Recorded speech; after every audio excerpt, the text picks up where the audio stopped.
Yes. Yes, people, we are finally here. What's going on, everybody? It's your boy Infrared. Welcome to the Scott Reports. Today, I finally bring you a review of Boku no Hero Academia, aka My Hero Academia, Episode 1. And boy, did it live up to the hype.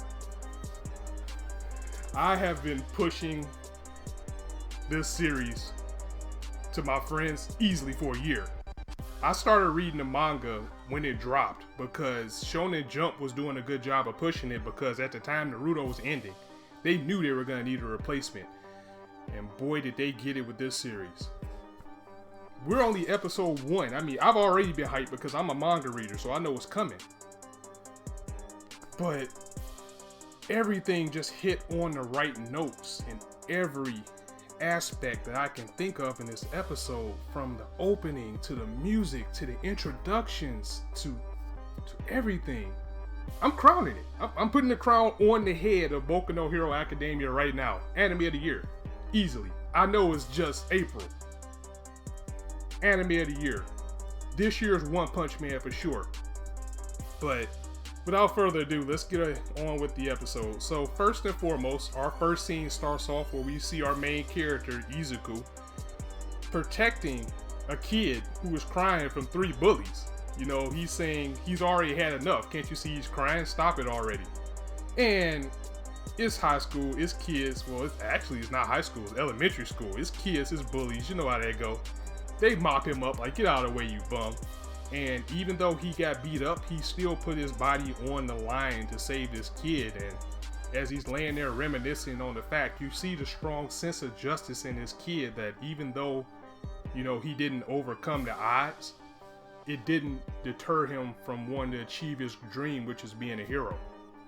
Speaking of that, we fast forward to him when he's older now. He's a high school kid age. He's running towards the city, and in the city you can see this big giant monster just going on a rampage in the city right now. And that's where we get the origin of what's going on with this series.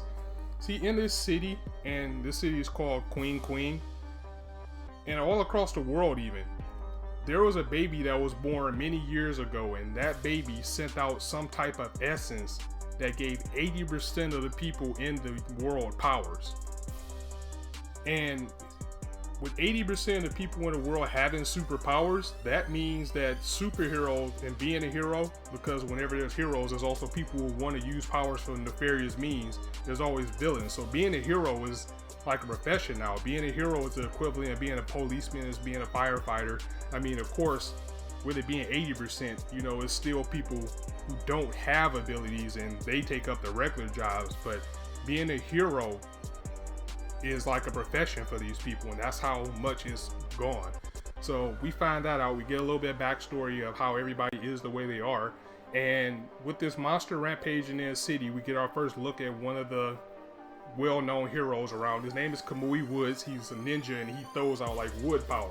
So, you know, he can stretch his limbs, he can swing his limbs like Spider-Man, but they're made of wood. And I'm presuming he can probably make wood weapons too. And he's taking down this big giant who's in the city, who really was just a guy who was trying to snatch a purse. But when he didn't succeed in doing it and got cornered by the cops, he turned into a rampaging monster. And one of the people in the crowd, he even mentions, you know, with a power like that, he chooses to be a petty thief. That's kind of sad. But we get back to the fight with Kamui Woods against the giant, and his thunder is stolen because it's like 3 or 4 heroes around. I mean, with 80% of the people having superpowers, you're not going to be the biggest game in town unless you're extraordinary. So Kamui's powers his thunder is stolen by somebody who comes in. It's a real giant girl who comes in and does a drop kick. We found out her name is Mount Lady, and I guess she's making her debut as well. Or maybe she's been around before. They haven't really clarified it, but you know, the media is all over it because it's just this big giant chick and everybody's just taking pictures of her, and she's playing it up as well because she says, "Nice to meet your ass acquaintance." So that was a little bit funny.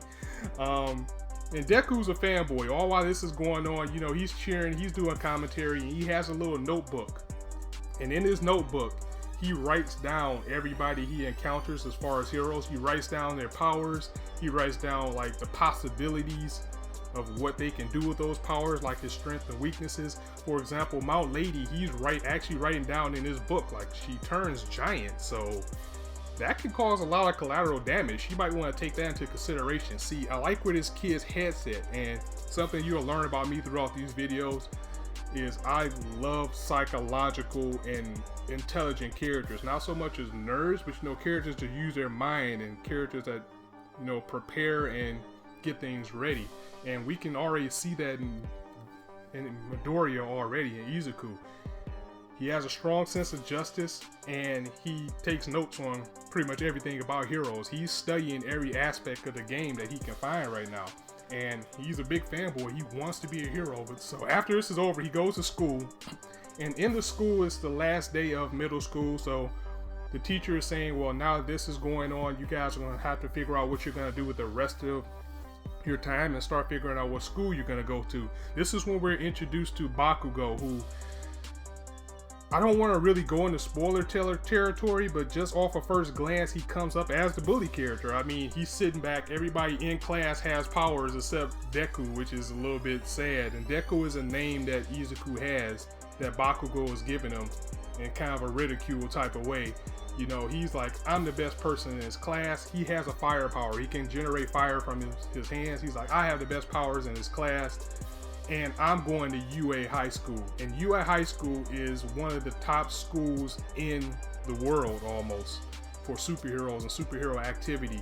I think they said they're in the top 0.2%. And everybody's shocked that Bakugo wants to go there because it's so hard to get into it. But he said, I've already passed the mock exam. It's pretty much in the bag for me, baby.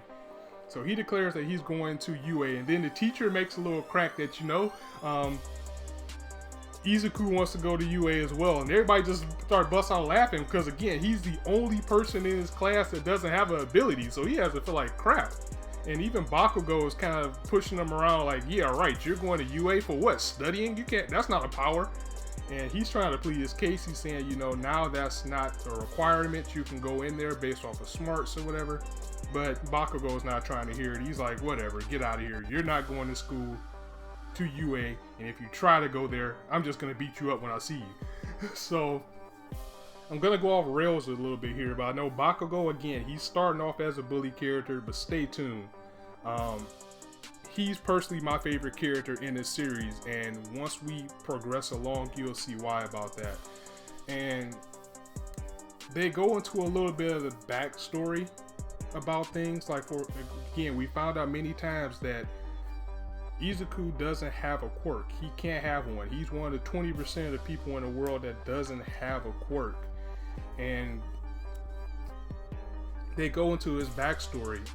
He's sitting in a hospital with his mom, but before they do that, they show what Izuku goes through, per se.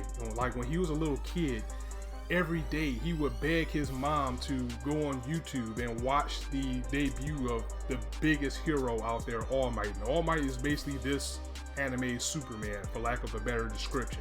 He's the greatest hero that ever lived. And every day, when he was a little kid, he would sit in front of the computer and just watch his debut clip over and over with the All Might figure in his hand, because this is who he inspires to be. And everybody is supposed to gain a quirk by a certain age. So I'm assuming some time has went by, and Izuku goes to the doctor with his mom, and the doctor's pretty much explaining that if you haven't developed your powers by kindergarten, there's pretty much no hope for you, which crushes the little kid, understandably. It's a little bit of comedy in it at this point, because he said, well, if it means anything, he does have kind of a weird joint that nobody else has, but I don't think that's a power. We even found out that his mother, she can move like small objects to her. You can make it gravitate towards her. Or said his father can blow fire. So it might not even be a big power, but it seems like almost everybody can do something, and this kid just doesn't have anything at all. He just doesn't have a quirk. He's just a regular person. And this part was so emotional. I mean, he gets home and he's sitting in front of the computer again in the dark. He's probably been watching it all day since they got back. He's just watching All Might over and over and over, making his debut, saving people, saying his signature phrase, everything is okay now because I am here. And All Might, his voice, the voice acting, it sounds exactly how I envisioned it when I was reading it. He just sounds like that typical buff type of superhero. Like, I am here. So he's watching this video and he's crushed. It's just tears in his eyes right now. He's just so crushed, and he's pointing to the screen to his mom because he's a little kid, so he still doesn't kind of understand. He's like, Mom, can I still be a hero like All Might? Can I still be like that when I grow up? And it breaks the mom up too, because she has to explain to her kid that he's not gonna be able to do the things that everybody else can do because he just can't. And I'm pretty sure that scene is gonna hit a lot of people on some type of level. I mean, think about, let's say Steph Curry, LeBron James, or let's go into superheroes and Captain America, Spider-Man. Imagine being in a world where everybody has a chance to be that, but you can't. Imagine how you would feel like that. I know myself personally, I come from a family of people who all excelled in something at some point in their lives, from my father to my brothers and sisters. You know, they played sports, basketball, football, ran track, but when I was a kid, I was really frail. I had asthma, so I couldn't do anything. So I can relate to how Deku felt, because that's kind of how I felt when I seen my siblings and my dad get all these pictures and accolades. And I'm like, I'll probably never be able to do that because I can't even run a mile without passing out. And things got a little bit better like late high school, and I did get into martial arts, so it's a little bit of moral there. I mean, never give up. You can always do something, and that's something that we see with Izuku as well. Even though he doesn't have a quirk, he still has a dream that one day he can do something. And that's why he's always writing down, that's why he's always recording things about these heroes.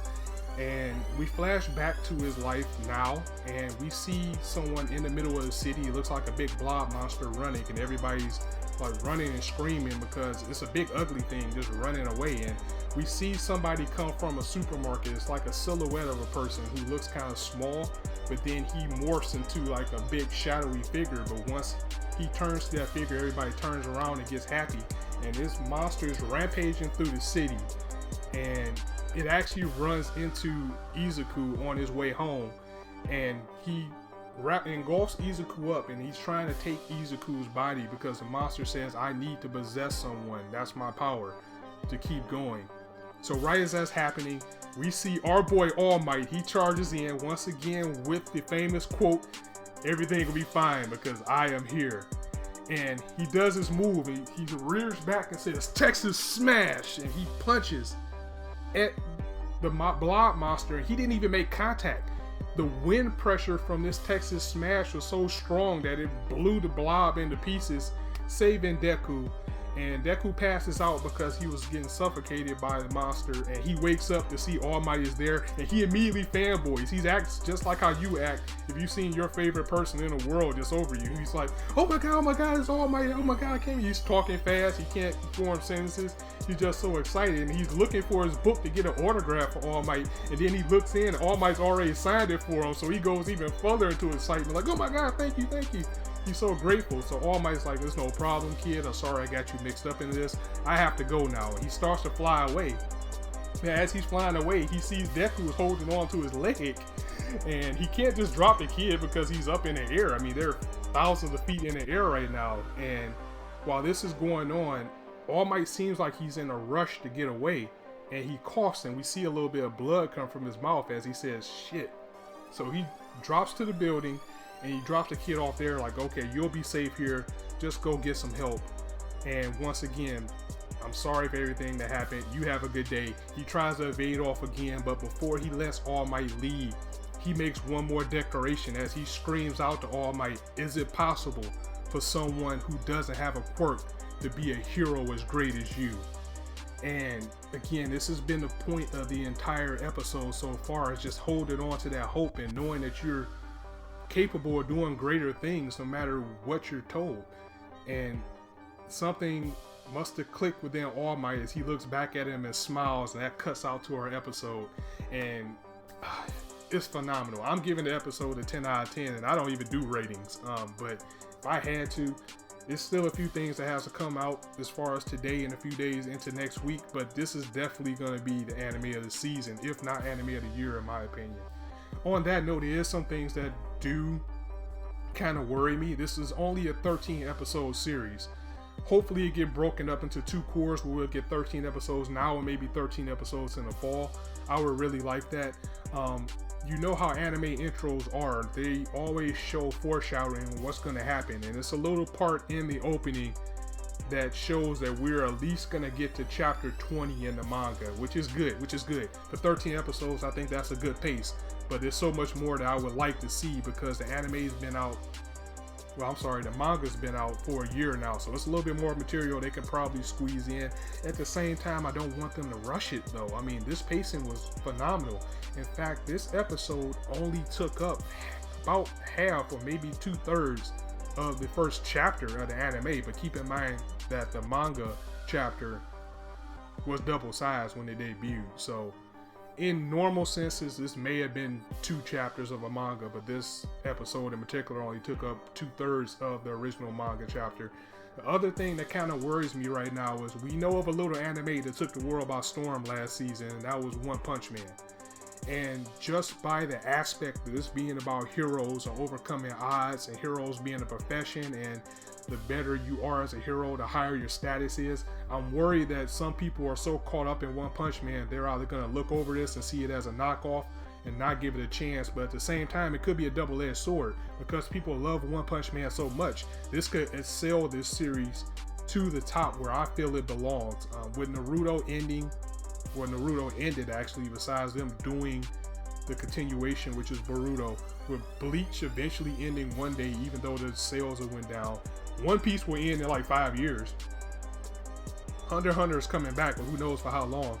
I really do feel that My Hero Academia belongs in the top 3 right now, period. And something I said in my earlier videos, and I say that because episodes like this, and just when you think you know what's going to happen, something else happens entirely. It's not going to stick to the cookie cutter shonen type of feel to it. I mean, of course it's going to be good and bad about it. Nothing's perfect, but this is definitely close to it. And a lot of these characters, I mean, we've only met 3 characters out of this series, and it has a broad character base, similar to early Naruto, back when everybody still made sense and everybody still mattered. As you can see in the opening, there's going to be a couple of characters we're going to get introduced to, and each one brings their own thing to the field, and that's great. No one feels left out, and I just can't wait till we get to it. So it's going to be a great ride. I absolutely loved the first episode. I hope you did as well, or if you didn't, keep giving it a shot because it's only going to get better. So that's all I have for you guys right now. If you liked anything I had to say in the video, go ahead and drop it a like. And of course, if you want to hear more, go ahead and hit the subscribe button. And as I always say, you guys can be anywhere on YouTube right now, but you chose to listen to me, and I really appreciate that. Stay tuned. I do plan to review Re:Zero, depending on if I like it or not. But if I don't review that, definitely be on the lookout for a Joker game coming Tuesday. So that review will be there for sure. On that note, thank you guys for listening. It's your boy Infrared with the Scott Report signing out. See you soon.